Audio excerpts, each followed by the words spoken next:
નમસ્કાર વિદ્યાર્થી મિત્રો, આપ સૌનું જે કેરિયર ઓનલાઈનના ડિજિટલ પ્લેટફોર્મ પર હાર્દિક સ્વાગત છે.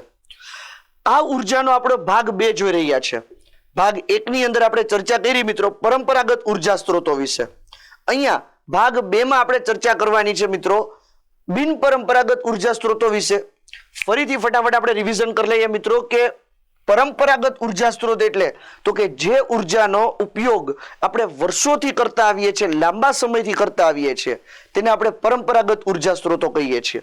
જેની અંદર અશ્મિ બળતણ, તાપ વિદ્યુત મથક, જળ વિદ્યુત ઉર્જા, જૈવભાર, બાયોગેસ, પવન ઉર્જા, આવા પ્રકારો આપણે ભાગ 1 ની અંદર જોઈ લીધા. જો આપે હજી સુધી ભાગ 1 નથી જોયો મિત્રો તો આપ પણ આ ભાગ 1 જોઈ શકો છો. ત્યારબાદ આ વિડિયો ભાગ 2 માં આપણે જે ચર્ચા કરશું એ હશે બિન પરંપરાગત ઉર્જા સ્ત્રોત વિશે. બિન પરંપરાગત ઉર્જા અથવા તો બિન પરંપરાગત ઉર્જા સ્ત્રોત એટલે શું? તો આપણે ભાગ 1 માં ચર્ચા કરી મુજબ મિત્રો કે જે ઉર્જાનો ઉપયોગ આપણે વર્ષોથી નથી કરતા પણ હાલ જ આ ઉર્જાનો ઉપયોગ કરવાનો આપણે શરૂ કરેલું છે. શા માટે?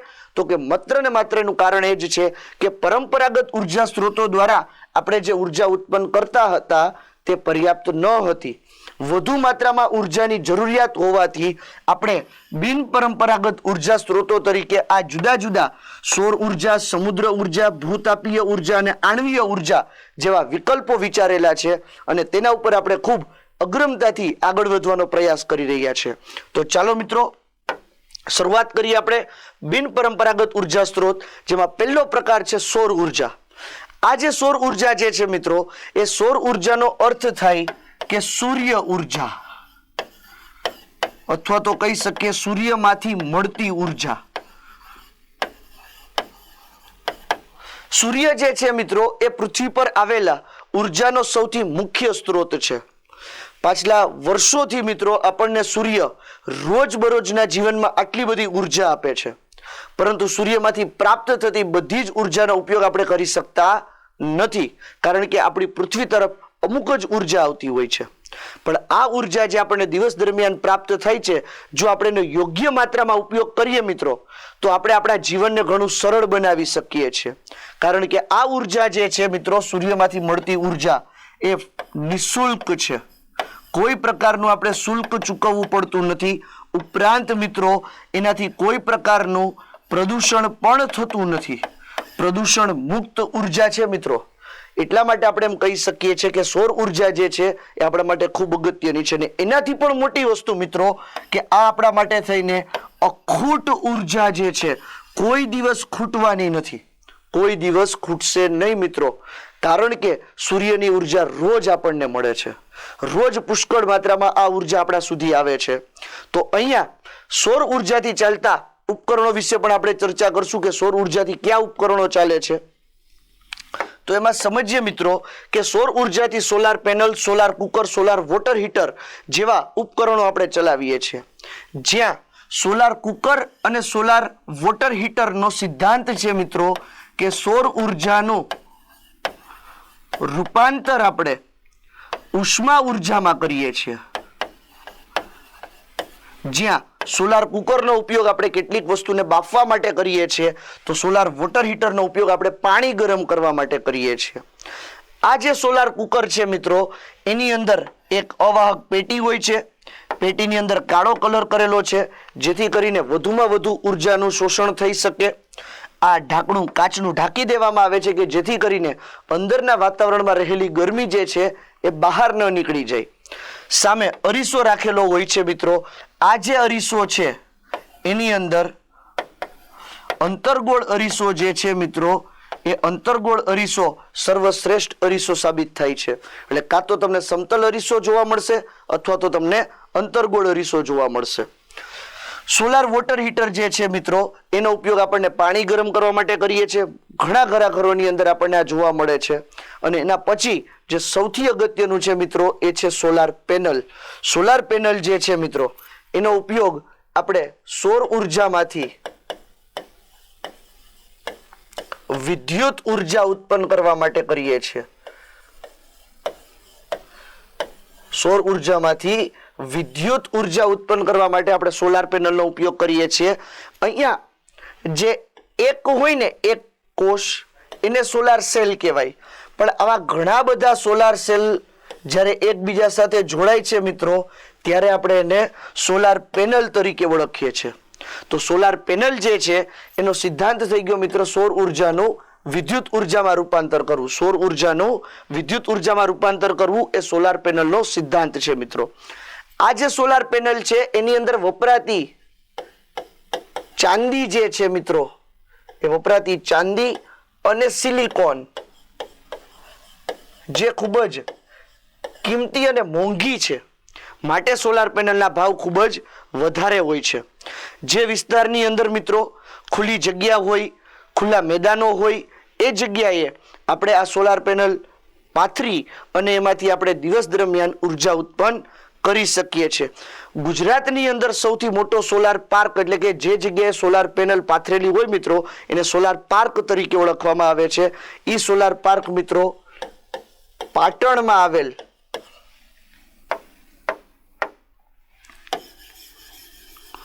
સૌથી મોટો સોલાર પાર્ક જે છે ગુજરાતનો મિત્રો એ પાટણમાં આવેલ ચારણંકા ગામે પ્રસ્થાપિત કરેલો છે મિત્રો. આ સિવાય નાના મોટા ઘણા બધા સોલાર પાર્ક આપણને ગુજરાતની અંદર જોવા મળે છે. સોલાર પાર્કની મદદથી મિત્રો આપણે મુફ્તમાં અખૂટ જોઈએ તેટલી ક્ષમતાથી ઉર્જા ઉત્પન્ન કરી શકીએ છીએ. તો સૌર ઉર્જા જે છે મિત્રો એનો ઉપયોગ વિદ્યુત ઉર્જા ઉત્પન્ન કરવા અથવા તો ઉષ્મા ઉર્જા ઉત્પન્ન કરવા માટે થઈને જે નવીનીકરણ લાવ્યા છે મિત્રો એ હમણાં જ આવેલી સિદ્ધિ છે આપણા માટે થઈને. માટે સૌર ઉર્જાને આપણે બિન પરંપરાગત ઉર્જા સ્ત્રોત તરીકે સ્વીકારેલું છે. ચોખ્ખું છે એટલે કે પ્રદૂષણ મુક્ત છે મિત્રો, અખૂટ માત્રામાં પ્રાપ્ત થાય છે, નિઃશુલ્ક પ્રાપ્ત થાય છે અને ઘણા બધા નવીનીકરણ અને નમ્ય પ્રયોગો દ્વારા આપણે ઘણી બધી સારી સફળતાની અંદર પ્રાપ્ત કરેલી છે. નેક્સ્ટ આપણે વાત કરીએ મિત્રો બિન પરંપરાગત ઉર્જા સ્ત્રોતની અંદર સમુદ્ર ઉર્જા.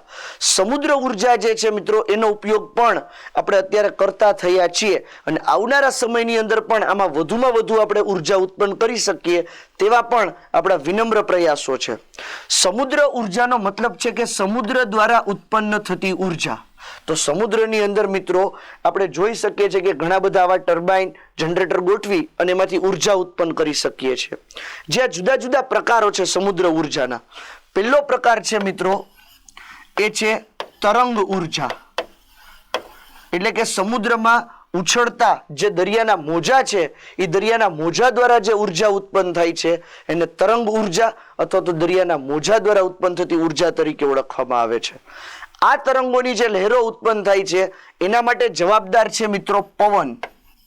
પવનના લીધે મિત્રો આ સમુદ્રની અંદર મોજા ઉત્પન્ન થાય અને પવન ઉત્પન્ન થવાનું કારણ છે મિત્રો સૂર્ય. એટલે કે જ્યાં સુધી સૂરજ રહેશે ત્યાં સુધી પવન રહેશે ને જ્યાં સુધી પવન રહેશે ત્યાં સુધી તરંગ ઉર્જા રહેશે. સૂર્ય અખૂટ છે, પવન અખૂટ છે, માટે તરંગ ઉર્જા પણ મિત્રો આપણા માટે અખૂટ રહી શકે છે. પરંતુ આમાંથી ઉત્પન્ન થતી ઉર્જાઓ જે છે એની મર્યાદાઓ ઘણી બધી હોય છે. બીજો ઉર્જાનો પ્રકાર આપણે સમજીએ મિત્રો તો બીજો પ્રકાર જે છે એ છે ભરતી ઉર્જા. ભરતી ઉર્જા ટાઇડલ એનર્જી મિત્રો. આ જે ભરતી ઉર્જા છે એ સમુદ્રમાં આવતી ભરતી અને ઓટના લીધે જે આપણે ઉર્જા ઉત્પન્ન કરીએ છીએ એને ભરતી ઉર્જા તરીકે ઓળખવામાં આવે છે. આ ભરતી દ્વારા દરિયા કિનારાના વિસ્તારની અંદર નાનકડા ચેકડેમ બાંધી અને ત્યાં આપણે પાણીનો સંગ્રહ કરી શકીએ છીએ. જ્યારે ભરતી આવે ત્યારે ડેમની અંદર પાણી ભરાઈ જાય અને આ ડેમમાં સંગ્રહેલું જે પાણી છે મિત્રો એનો ઉપયોગ જેમ આપણે જળ વિદ્યુત મથકની અંદર શીખાતા એ રીતે જ ટર્બાઇન દ્વારા વિદ્યુત ઉર્જા ઉત્પન્ન કરવા માટે પણ કરવામાં આવતો હોય છે. અને ત્રીજો પ્રકાર છે મિત્રો એ છે સમુદ્ર તાપીય ઉર્જા. સમુદ્ર તાપીય ઉર્જા નો અર્થ એવો થાય મિત્રો કે સમુદ્રની જે સપાટી છે ત્યાં સૂર્યના કિરણો સીધા પડતા હોય છે, જેના લીધે સમુદ્રની સપાટી ઉપરનું જે પાણી હોય ને મિત્રો એ ખૂબ જ ગરમ હશે. અને જો 2 કિલોમીટર ના વિસ્તારમાં તમને ઠંડુ પાણી ઉપલબ્ધ થઈ શકતું હોય તો આ ગરમ પાણી અને ઠંડુ પાણી જે છે એ તાપમાનના ભેદના લીધે આપણે ઓછી તાપમાને બાષ્પશીલ હોય તેવા એમોનિયા જેવા પદાર્થનો ઉપયોગ બાષ્પમાં રૂપાંતર કરી ટર્બાઇન અને ટર્બાઇનથી જનરેટર ફેરવવા માટે થઈને આપણે કરી શકીએ છીએ. એટલે કે સમુદ્ર તાપીય ઉર્જા જે છે મિત્રો એનો ઉપયોગ પણ થઈ શકે છે. જે કચ્છમાં આવેલો ખંભાતનો અખાત છે મિત્રો, ત્યાં આ ગુજરાતની અંદર, આપણા ગુજરાતની અંદર નાના એવા લેવલ ઉપર આ પ્રયાસો ચાલુ છે અને ભવિષ્યમાં પણ આ પ્રયાસને આપણે મોટું ફળદાયી સ્વરૂપ મેળવી શકાય તેવા આપણા સૌની શુભેચ્છાઓ રહેશે. એટલે આ બીજો પ્રકાર હતો બિન પરંપરાગતનો, જેનું નામ હતું સમુદ્ર ઉર્જા. કારણ કે વર્ષોથી આપણે આનો ઉપયોગ કરતા નહોતા, હાલ શરૂઆતમાં જ આપણે આ ઉપયોગ કરતા થયા છીએ. નેક્સ્ટ સમજીએ મિત્રો ભૂતાપીય ઉર્જા. ભૂનો મતલબ પાણી નથી થતો મિત્રો, ભૂનો મતલબ થાય છે જમીન અને તાપીયનો મતલબ થાય ઉષ્મા. જમીનમાંથી મળતી ઉષ્માનો ઉપયોગ આપણે ઉર્જા ઉત્પન્ન કરવા માટે કરીએ છીએ, ત્યારે આપણે આને કહી શકીએ કે અહીંયા આપણે ભૂતાપીય ઉર્જાનો ઉપયોગ કરીએ છીએ. જમીનની અંદર આપણને ખબર છે મિત્રો કે લાવારસ રહેલો છે. લાવારસને લીધે મિત્રો જે ગરમી ઉત્પન્ન થાય છે, એ ગરમીના લીધે જમીનની સપાટીએ રહેલું જે પાણી છે મિત્રો એ પણ ગરમ થતું હોય છે. આ ગરમ પાણીમાંથી મિત્રો નીકળતી જે બાષ્પ છે, એ બાષ્પનો ઉપયોગ આપણે ટર્બાઇનને ફેરવવા, ટર્બાઇનથી આપણે જનરેટર, આ જોઈ શકો છો ટર્બાઇન છે, આ આપણું જનરેટર છે, એ ટર્બાઇનને ફેરવશે, ટર્બાઇન જનરેટરને ફેરવશે અને જનરેટર જે છે મિત્રો એના દ્વારા આપણે વિદ્યુત ઉર્જા ઉત્પન્ન કરી શકીએ છીએ. પરંતુ મિત્રો આવા જે ભૂતાપીય ઉર્જાના સ્ત્રોતો છે એ તમને ન્યુઝીલેન્ડ અને USA ની અંદર જોવા મળે છે. આપણા ભારતની અંદર મિત્રો આવા કોઈ મોટા પાયા ઉપર આપણે કહી શકીએ કે આવા કોઈ કેન્દ્રો આપણી પાસે અત્યારે હાલ ઉપલબ્ધ નથી હોતા. પણ અહીંયા આપણો મુખ્ય હેતુ ઉષ્મા ઉર્જાનું રૂપાંતર મિત્રો ખાસ વિદ્યુત ઉર્જામાં આપણે કરીએ છીએ. પણ આ જે ઉષ્મા ઉર્જા જે છે એના માટે આપણે કોઈ પ્રકારના બળતણનું દહન નથી કરતા. જે કુદરતી રીતે પ્રાપ્ત થતી જે ગરમી છે, લાવારસની ગરમી, એનાથી પેટાળમાં રહેલું જે પાણી છે એ ગરમ થાય છે અને આ જમીનને આતરી આપણે પાઇપલાઇન બનાવીએ છીએ, જેમાંથી આ પાણીની બાષ્પને આપણે બહાર કાઢીએ છીએ. એ બાષ્પની મદદથી ટર્બાઇનની મદદથી જનરેટર ચલાવી અને આપણે આનો ઉપયોગ કરીએ છીએ મિત્રો. તો આમ ભૂતાપીય ઉર્જા જે છે એ બિન પરંપરાગત સ્ત્રોતનો આપણો ત્રીજો પ્રકાર છે. અને ચોથો પ્રકાર આપણે જોઈએ મિત્રો તો આણ્વીય ઉર્જા એટલે કે ન્યુક્લિયર ઉર્જા. આપણને ખ્યાલ છે મિત્રો હિરોશીમા અને નાગાસાકી ક્યારેય ન ભૂલાઈ શકે તેવી ઘટના છે, જ્યાં અણુબોમ્બ સૌપ્રથમ વખત ફોડવામાં આવ્યા હતા અને આ અણુબોમ્બના લીધે કેવડી મોટી તબાહી મચી હતી એ આજે પણ આપણે જાણીએ છીએ. પરંતુ જો મિત્રો આ જ ઉર્જાનો ઉપયોગ કે જે તબાહી કરવામાં ઉપયોગમાં લેવાયેલી હતી એનો ઉપયોગ જો આપણે માનવ કલ્યાણ માટે વાપરીએ તો આ જ પુષ્કળ ઉષ્માનો ઉપયોગ આપણે, પુષ્કળ ઉર્જાનો ઉપયોગ આપણે મિત્રો ઉર્જા મેળવવા માટે કરી શકીએ છીએ. જેના માટે થઈને કેટલાક વિશિષ્ટ પ્રકારના પરમાણુનો ઉપયોગ થાય, અણુઓનો ઉપયોગ થાય છે, જેની અંદર વિખંડન અને સંલયન જેવી પ્રક્રિયાઓ દ્વારા આપણે પુષ્કળ પ્રમાણમાં ઉત્પન્ન થતી જે ઉર્જા છે એનો ઉપયોગ આપણે પાણીને ગરમ કરવા માટે વાપરીએ છીએ. આ ગરમ થતી જે પાણીની ઉર્જા જે છે મિત્રો એ આપણને વિદ્યુત ઉર્જા ઉત્પન્ન કરવા માટે મદદરૂપ થઈ શકે છે. તો અહીંયા અણુ ઉર્જા ઉત્પન્ન કરવા માટે થઈને આપણે જે તત્વોનો ઉપયોગ કરીએ છીએ એમાં ખાસ છે યુરેનિયમ, જેનો પરમાણુ ક્રમાંક આપણે યાદ રાખશું 92 નંબરનો. પણ ડોક્ટર APJ અબ્દુલ કલામનું કહેવું એવું હતું મિત્રો કે આપણી પાસે યુરેનિયમની માત્રા ખૂબ જ ઓછી છે. આપણે જર્મની, ફ્રાન્સ અને ઓસ્ટ્રેલિયા જેવા દેશો સાથે કરાર કરેલા છે આ યુરેનિયમ માટેના. પરંતુ તેની બદલે ભારત પાસે પુષ્કળ પ્રમાણમાં ઉપલબ્ધ છે એવું છે થોરિયમ.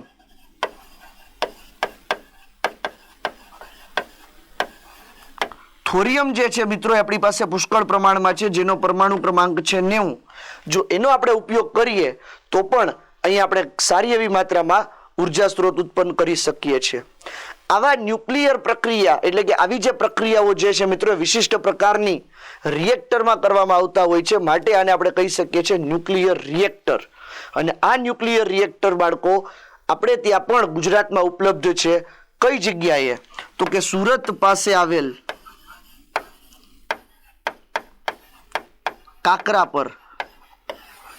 કાકરાપર પાસે મિત્રો આપણી પાસે આવી અણુભઠ્ઠીઓ આવેલી છે કે જ્યાં આપણે આવા પુષ્કળ માત્રામાં પ્રયોગો કરી અને આવી ઉર્જાનો ઉપયોગ આપણે કરી શકીએ છીએ.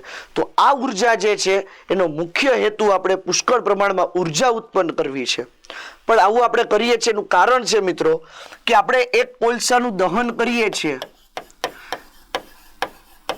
અને એક યુરેનિયમનો આપણે ઉપયોગ કરીએ છીએ. તો એક યુરેનિયમ દ્વારા ઉત્પન્ન થતી જે ઉર્જા છે એટલી ઉર્જા જો આપણે કોલસા પાસેથી ઉત્પન્ન કરવી હોય મિત્રો તો આપણે 1 કરોડ કાર્બનનું દહન કરવું પડે. ત્યારે જેટલી ઉર્જા ઉત્પન્ન થાય મિત્રો એટલી ઉર્જા આપણને માત્ર ને માત્ર એક યુરેનિયમમાંથી ઉત્પન્ન થાય છે. એટલો મતલબ કે 1 કરોડ કાર્બન પરમાણુ બરાબર એક યુરેનિયમનો પરમાણુ થાય. માટે આપણે ન્યુક્લિયર ઉર્જાની અંદર આપણે આગ્રહ વધુ રાખીએ છીએ. આવનારા સમયની અંદર મિત્રો આ ઉર્જાનો પણ વિકાસ થઈ અને ઉર્જાની જે આપણી અછત છે અથવા તો જે માંગ છે એને પહોંચી વળવા માટે થઈને સરકાર ઘણા બધા પ્રયત્નો કરી રહી છે. તો એના પણ આપણે આગળ વધારીએ છીએ. હવે અહીંયા આપણે પરંપરાગત અને બિન પરંપરાગત તમામ પ્રકારના ઉર્જા સ્ત્રોતો આપણે સમજી લીધા. તમામ પ્રકારની ઉર્જા ગતિવિધિઓ આપણે સમજી. ગુજરાતની અંદર ક્યાંક સ્થાને સૌથી મોટા સ્ત્રોતો આવેલા છે, સૌથી મોટા મથકો આવેલા છે એ પણ આપણે જોયું. હવે આ ચેપ્ટરમાંથી આ મુદ્દામાંથી પૂછાઈ શકે તેવા કેટલાક પ્રશ્નોની આપણે પ્રેક્ટિસ કરીએ છીએ મિત્રો. જ્યાં પ્રશ્ન આપણે જોઈએ એ પહેલા ફરીથી આપણા માટે અગત્યની જાહેરાત કે ફોરેસ્ટની બેચ માટે થઈને આવનારા પરીક્ષાની અંદર અગત્યના પ્રશ્નોના 10 મોડલ પેપર આપણે રજૂ કરીએ છીએ જેની કિંમત 99 રૂપિયા રાખેલી છે. પરંતુ મિત્રો આ વિડીયો આપ જોઈ રહ્યા છો તો અહીંયા ફ્લેટ 25 FLAT 25 કૂપન કોડ દાખલ કરી અને માત્ર ને માત્ર 25 રૂપિયામાં જ મિત્રો આપ આ લાભ મેળવી શકો છો. 10 મોડલ પેપર કે જે નવી પરીક્ષા પદ્ધતિ પ્રમાણે આપણે સેટ કરેલા છે, જે આવનારી પરીક્ષાઓની અંદર ઓનલાઈન પરીક્ષાઓની અંદર તમને આજે કરેલી પ્રેક્ટિસ કાલે તમને સફળતા અપાવી શકે છે. તો આજે જ મિત્રો અમારી જય કેરિયર ઓનલાઈનની એપ્લિકેશનમાં જ આપ વિડીયો જોઈ રહ્યા છો તો આ તકને આપ ચૂકશો નહીં. આજે જ કૂપન કોડ દાખલ કરી આપનું લવાજમ ભરી અને આ મોડલ પેપરની પ્રેક્ટિસ કરી શકો છો. તો આ પહેલો પ્રશ્ન છે મિત્રો કે નીચેના પૈકી બાયોગેસનો મુખ્ય ઘટક કયો છે? બાયોગેસ આપણે જોતા હતા ભાગ 1 ની અંદર, ત્યારે આપણે ચર્ચા કરેલી હતી મિથેન, હાઇડ્રોજન સલ્ફાઇડ અને ઓક્સિજન. તો આપણે જોયું હતું મિત્રો કે મિથેન જે છે મિત્રો એ મુખ્ય ઘટક છે. તો આપણો આન્સર છે મિત્રો મિથેન. બીજો પ્રશ્ન જોઈએ છે કે થર્મલ પાવર પ્લાન્ટમાં કયું બળતણ ઉપયોગમાં લેવામાં આવે છે? થર્મલ પાવર પ્લાન્ટ એટલે કે તાપ વિદ્યુત મથક. થર્મલ પાવર પ્લાન્ટનો મતલબ થાય છે મિત્રો તાપ વિદ્યુત મથક. તાપ વિદ્યુત મથકની અંદર આપણે ચર્ચા કરેલી હતી કે કોલસાનો ઉપયોગ થાય છે અને કોલસો જે છે મિત્રો એ આપણા માટે થઈને અશ્મિ બળતણ છે. અશ્મિ બળતણ છે. તો જૈવભાર, અશ્મિ બળતણ, લાકડું કે ચારકોલ? તો આપણને ખ્યાલ છે કે આનો જવાબ આવશે મિત્રો અશ્મિ બળતણ. અશ્મિ બળતણ જે છે મિત્રો એ આપણો આનો સાચો જવાબ છે. અશ્મિ બળતણના દહનથી નીચે પૈકી કઈ હાનિકારક અસર સર્જાય છે? તો આપણને ખ્યાલ હોવો જોઈએ કે જ્યારે આપણે અશ્મિ બળતણ જોતા હતા ત્યારે આપણે કીધું હતું કે કાર્બન ડાયોક્સાઇડ, કાર્બન મોનોક્સાઇડ જેવા ખૂબ જ ઝેરી અને હાનિકારક વાયુઓ મુક્ત થાય છે. તો જેના લીધે મિત્રો એસિડ વર્ષા, ગ્રીન હાઉસ બંને કે કૃષિ ભૂમિનો નાશ. તો આપણે સમજીએ મિત્રો કે આ વાતાવરણ સાથે સંકળાયેલી બાબત છે. વાતાવરણ સાથે વાયુ સીધા વાતાવરણમાં જાય છે અને વાતાવરણ દ્વારા ઘટિત થતી બે પ્રક્રિયા એસિડ વર્ષા અને ગ્રીન હાઉસ અસર. તો આ બંને મિત્રો આપણા માટે થઈને જોખમરૂપ થઈ શકે છે. એસિડ વર્ષા અને ગ્રીન હાઉસ માટેનો જવાબ આવશે મિત્રો એ બી બંને. નેક્સ્ટ, ગ્રીન હાઉસ વાયુ શોધો. હમણાં જ આપણે જોયો એસિડ વર્ષા અને ગ્રીન હાઉસનો પ્રશ્ન. તો આપણને ખ્યાલ હોવો જોઈએ મિત્રો કે ગ્રીન હાઉસ વાયુઓ કયા છે? હાઇડ્રોજન અને હાઇડ્રોજન સલ્ફાઇડ, સલ્ફર ડાયોક્સાઇડ અને નાઇટ્રોજન, નાઇટ્રોજન અને હાઇડ્રોજન, મિથેન અને કાર્બન ડાયોક્સાઇડ. આપણે હમણાં જ જોયું મિત્રો પાછલી સ્લાઇડમાં જ કે અશ્મિ બળતણમાંથી મુક્ત થાય છે મિત્રો એ છે કાર્બન ડાયોક્સાઇડ. એનો મતલબ કે ગ્રીન હાઉસ વાયુમાં કાર્બન ડાયોક્સાઇડ 100% હશે. તો પહેલો, બીજો, ત્રીજો અને ચોથો 4 ઓપ્શનમાંથી એક જ ઓપ્શનમાં આપણને કાર્બન ડાયોક્સાઇડ વાયુ જોવા મળે છે. આનો મતલબ એવો થયો મિત્રો કે કાર્બન ડાયોક્સાઇડ જે છે એ આપણો સાચો આન્સર હોવો જોઈએ. મિથેન અને કાર્બન ડાયોક્સાઇડ એ આપણો સાચો જવાબ છે. નીચેના પૈકી કયા બળતણના દહનથી રાખ જેવા અવશેષો બાકી રહેતા નથી? રાખ જેવા અવશેષો બાકી ન રહેતા હોય તો એનો મતલબ એવો છે કે તમે અહીંયા કોઈ પ્રકારના ઘન પદાર્થનો ઉપયોગ ન કરતા હોય તો જ એમાં કોઈ અવશેષ બાકી ન રહે. જો તમે કોઈ ઘન પદાર્થનો ઉપયોગ કરો છો દહનની પ્રક્રિયા માટે થઈને તો ચોક્કસપણે મિત્રો કોઈક ને કોઈક અવશેષો બાકી રહેશે જ. તો આમાં આપણે જોવાનું કે ઘન કોણ નથી, તો કે લાકડું ઘન અવસ્થામાં જ છે. ચારકોલ ઘન અવસ્થામાં ભલે છે, પાવડર છે તો ઘન અવસ્થા. બાયોગેસ ગેસ છે મિત્રો, વાયુ અવસ્થા. ડી ઓપ્શન એ ચકાસી લઈએ. કોલસો ઘન અવસ્થા મિત્રો.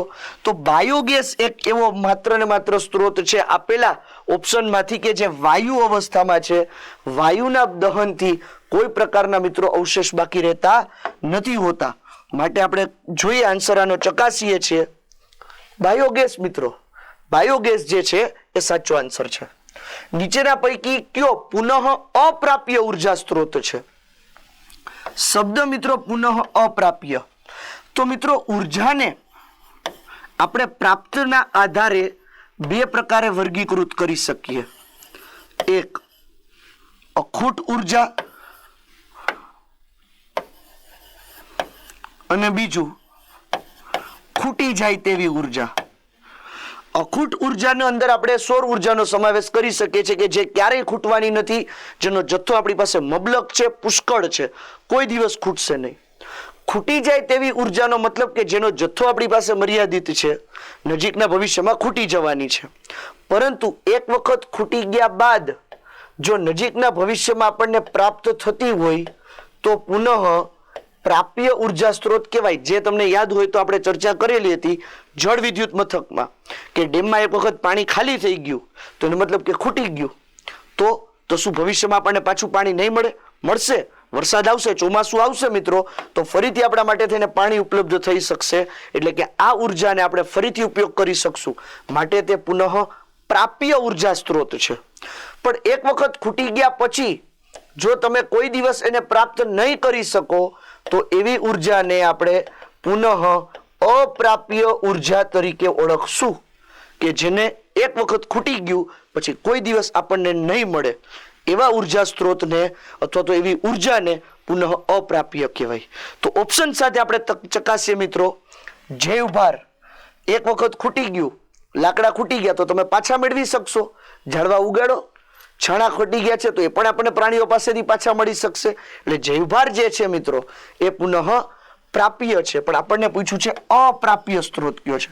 અશ્મિ બળતણ જેને બનવા માટે થઈને લાખો વર્ષોની પ્રક્રિયા લાગે છે મિત્રો, આજે આપણી પાસે ખૂટી ગયું તો નજીકના ભવિષ્યમાં પાછું પ્રાપ્ત થશે નહીં. એટલે અશ્મિ બળતણનો ઓપ્શન આપણે વિચારી શકીએ. પવન ઉર્જા, પવન ઉર્જા આપણને અખૂટ જ છે. કેમ? પવનના નિર્માણ માટે સૂર્ય જરૂરી છે, સૂર્યની ઉર્જા અખૂટ છે એટલે પવન અખૂટ છે. ભરતી ઉર્જા, પવનને લીધે તો ભરતી આવે છે એટલે ભરતી પણ આપણને પ્રાપ્ત થઈ શકે છે. તો આપણી પાસે ઓપ્શન એક જ વધે છે મિત્રો, અપ્રાપ્ય ઉર્જા સ્ત્રોત તરીકે અશ્મિ બળતણ. કારણ કે એક વખત ખૂટી ગયા બાદ નજીકના ભવિષ્યમાં પાછું નહીં મળે એટલે એ પુનઃ અપ્રાપ્ય ઉર્જા સ્ત્રોત છે મિત્રો. જવાબ ચકાસીએ, પુનઃ અપ્રાપ્ય. નેક્સ્ટ, નીચેના પૈકી કયો ઉર્જા સ્ત્રોત સપાટી જળ અને ઊંડાઈએ રહેલા જળના તાપમાનના ફેરફાર પર આધાર છે? તો આપણે હમણાં જ ચર્ચા કરી કે સમુદ્ર જે છે મિત્રો એની સપાટી ગરમ હોય અને ઊંડાણમાં રહેલું પાણી જે છે મિત્રો, જો એ પાણી ઠંડુ છે એટલે કે આ જે તાપમાનનો તફાવત છે એના દ્વારા જો આપણે ઉર્જા ઉત્પન્ન કરી શકતા હોય તો આવી ઉર્જાને આપણે સમુદ્ર તાપીય ઉર્જા તરીકે ઓળખીએ છીએ. તો સમુદ્ર તાપીય ઉર્જાની વાત આવી છે. જવાબ છે આપણો સમુદ્ર તાપીય ઉર્જા. નેક્સ્ટ, લાકડા કરતા ચારકોલને વધારે સારું બળતણ ગણવામાં આવે છે. શા માટે? તો કે તે જ્યોત વગર સળગે છે, ખૂબ જ ઓછો ધુમાડો ઉત્પન્ન કરે છે, તેમાં ઉષ્મા ઉત્પન્ન કરવાની ક્ષમતા વધુ છે કે આપેલા તમામ? તો કે મિત્રો આપેલા તમામ એનો જવાબ છે.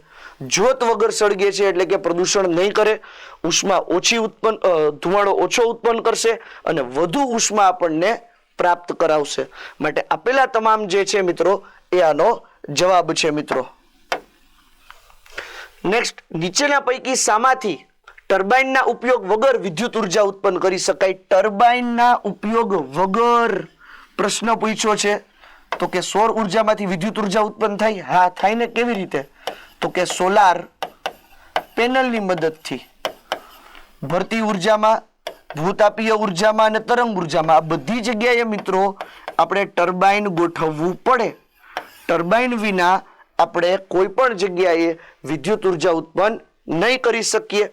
ભરતી ઉર્જામાં જે સમુદ્રની ભરતી આવે છે એ પાણીનો ઉપયોગ ટર્બાઇનને ફેરવવા કરશું. ભૂતાપીય ઉર્જામાં જે બાષ્પ નીકળે છે પાણીનો એનો ટર્બાઇનમાં ઉપયોગ કરશું. તરંગ ઉર્જામાં દરિયાના મોજાનો ઉપયોગ આપણે ટર્બાઇનને ફેરવવામાં કરશું. પરંતુ સોલાર પેનલમાં આવી કોઈ પ્રકારના ટર્બાઇનની આપણે જરૂરિયાત રહેતી નથી. માત્ર ને માત્ર સોલાર પેનલ જે છે એ આપણને આમાં મદદરૂપ થશે. એટલે આનો સાચો આન્સર આવશે મિત્રો સોલાર ઉર્જા અથવા તો સોલાર પેનલ. નેક્સ્ટ, સૂર્ય કુકરમાં નીચે પૈકી કોના વડે ગ્રીન હાઉસ અસર સર્જી શકાય છે? ગ્રીન હાઉસ અસરનો મતલબ એવો થાય મિત્રો કે અંદરની ઉર્જા જે છે મિત્રો એ અંદરની અંદર જ રહે, બહાર ન નીકળવા દે. તો એવું તો કોણ હતું સૂર્ય કુકર આપણે જોયું હતું મિત્રો? તો કે કાળી સપાટી, અંતર્ગોળ અરીસો, બહિર્ગોળ અરીસો કે કાચની તકતીનું ઢાંકણ. તો આપણને યાદ હોવું જોઈએ મિત્રો કે આપણું જે સોલાર કુકર હતું મિત્રો એની અંદર આપણે માથે કાચની તકતીનું ઢાંકણ રાખેલું હતું. આ જે કાચની તકતીનું ઢાંકણ છે એ શું કરતું હતું? તો કે અંદરનું તાપમાન જે છે એ અંદર જ રાખતું હતું, બહાર નીકળવા દેતું નહોતું. એટલે આનો સાચો જવાબ આવશે મિત્રો કાચની તકતીનું ઢાંકણ જે છે એ ગ્રીન હાઉસ અસર સર્જે છે. એટલે કે અંદરની ગરમી અંદર જ રહી, જેથી ઝડપથી મિત્રો આપણો જે ખોરાક છે એ બફાઈ શકે છે. કૃત્રિમ સેટેલાઇટમાં ઉર્જાના મુખ્ય સ્ત્રોત તરીકે કોનો ઉપયોગ થાય છે? કૃત્રિમ સેટેલાઇટ, આપણે કુદરતી સેટેલાઇટની વાત નથી કરતા. ભારતનું કૃત્રિમ સેટેલાઇટ જે લોન્ચ કરે છે એવા બીજા પણ દેશો છે કે જે પોતાના કૃત્રિમ સેટેલાઇટો લોન્ચ કરે છે. આ તમામ જે કૃત્રિમ સેટેલાઇટો છે એમાં ઉર્જાની જરૂરિયાત તો પડતી જ હોય. તો ત્યાંથી આપણે કાંઈ વાયર તો નથી લંબાવતા, એની અંદર તો કોઈ આપણે ભઠ્ઠી નથી બનાવેલી. તો તમે જોયું હોય મિત્રો તો કૃત્રિમ સેટેલાઇટની અંદર